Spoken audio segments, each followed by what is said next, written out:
Hello and welcome back to Behind the Hound. Joining me in studio is track and field and cross country director Coach Fangman and also hurdler Treyvon. Guys, season's getting ready to kick off. You have a season opener at the Arc this weekend. How are things looking for the team so far?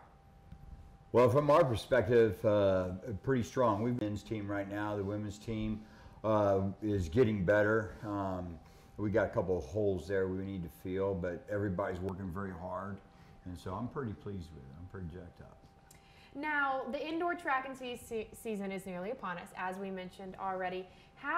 What are some things your team has been working on to prepare for the upcoming indoor season? It's been a strange outdoor, meaning that the weather's been pretty nice, so we haven't really been indoor a lot, which is unusual. But our preparation, from my perspective, is all business. And so we're trying to get the dome ready, get everything set up. We're ready to go on that side.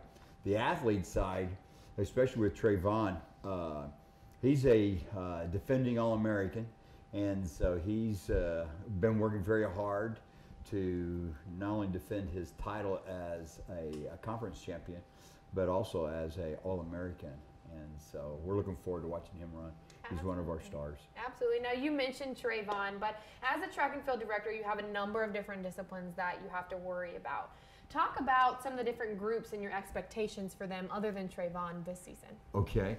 We're strong in the throws as historically as we always have been. But this is going to be one of the stronger throwing groups that we have. We have a couple of All-Americans coming back, and then the next thing too, and I'm talking about Austin Hogan, I'm talking about Katie Monk in particular.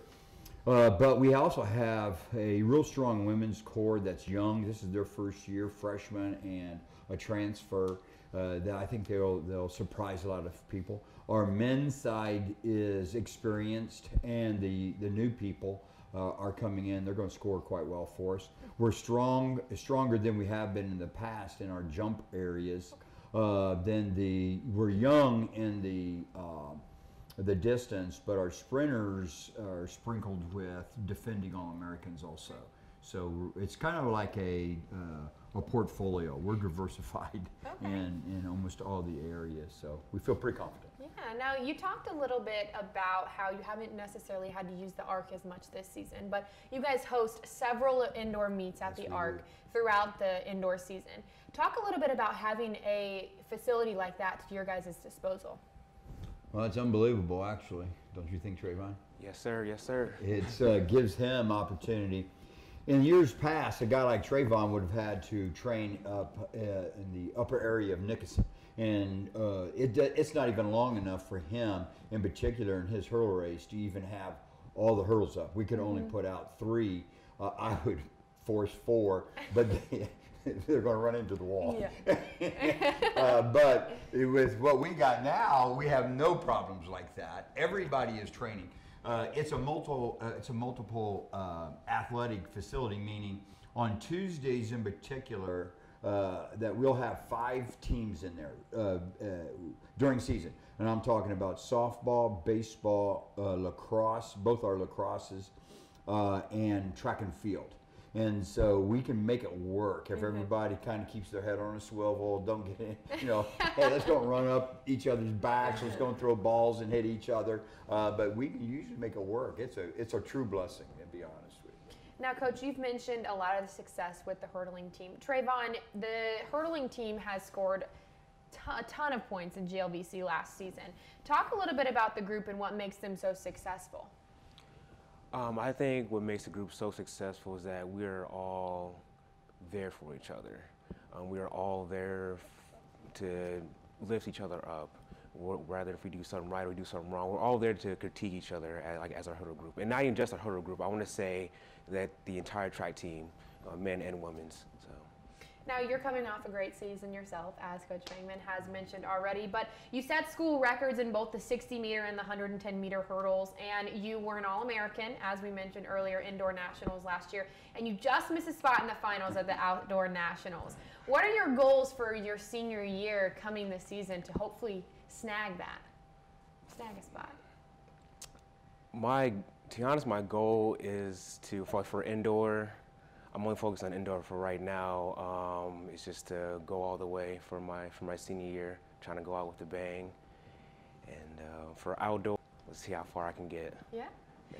Now, we talked a little bit about goals. Coach, what are some of the team goals that you guys have set? Or Treyvon, you can add in on that as well, on team goals and maybe personal goals that you guys have. Our team goals are pretty characteristic in the sense that conference championships and then also getting to the nationals, but also placing high. We're pretty strong in this men's side, and our goals are, you know, as much as I hate saying these things publicly, because you know you want to. We've got goals, then you don't want to give any kind of poster board fodder for other teams, but we're going to try and strive to finish in the top 5 in the nation on the men's side, and definitely top 10. And our women have a shot also at that. It's going to be a little tougher, but we're real strong in the top end of that. Treyvon's been a national champion, and I don't mean to speak for him or to set his goals. His intent is to do that again. Yeah, absolutely. And it's tougher. It just so happens, because you got to also take in consideration the competition.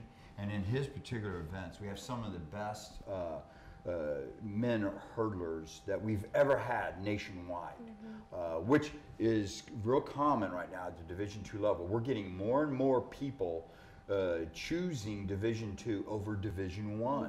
And so that increases the talent pool. And so now the marks that you used to be able to win with at a national meet, for instance, it's not right. anymore. In fact, the mark that he had at the outdoor nationals in years past would have at least placed in the top 3.